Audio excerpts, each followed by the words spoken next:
Did you work with Peterson at all? Oscar Peterson? Couple of times when he was at Massey Hall. They had this big Bach festival on.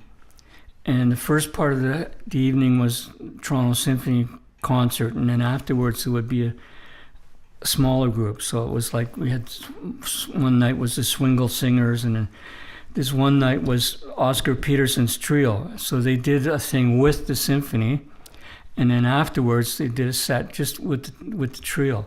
And it was Oscar Peterson and Niels Henning Orsted on bass and Martin Goodman on drums. You know, the absolute wow, great. Creme de la creme. Creme de la creme. And I had a ball doing that. And then there were a couple of things like that, but that still stands out in my mind, that one. And actually, it was interesting because my family doctor at the time was an Englishman who was an old jazz aficionado, and he was a great friend of Oscar's. So we had a friend in common sort of thing.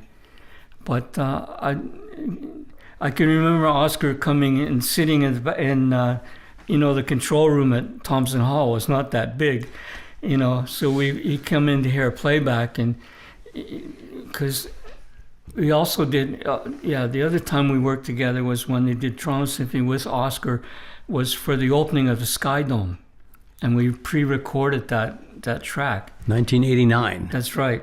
So when they came back to have a listen, Oscar's in the back of basically taking up the whole back wall of that control room. There was another time in Ottawa where we did a concert, Ottawa Symphony, but with 3 pianos. It was Oscar, Michel Legrand, and another French jazz pianist. No, it doesn't matter. But Michel Legrand, and Oscar Peterson, and the 3 pianos. They were doing a lot of fun things, and that was a great time there. Oscar was such a gentleman to work with, and he. It was interesting because when Oscar was playing, and he had big Bösendorfer piano, right, with the extra notes. The Imperial. Yeah, the big Imperial. So if you would stand behind Oscar while he was playing, the thing you notice, like, he's so big that his elbows never moved. His elbows were always at the side of his body, and his hands had the whole reach, and his elbows never moved. Amazing. And then afterwards, after Oscar had that stroke, and he couldn't do his left hand as well. Again, it was Niels Henning Orsted Peterson, the bass player. And what he did was Niels would stand at the left side of the piano, and Oscar would be playing, and he would make his move with his left hand, and he'd do the chords.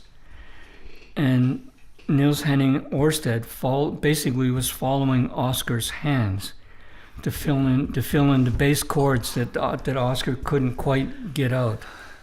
Yeah. That's incredible. Yeah.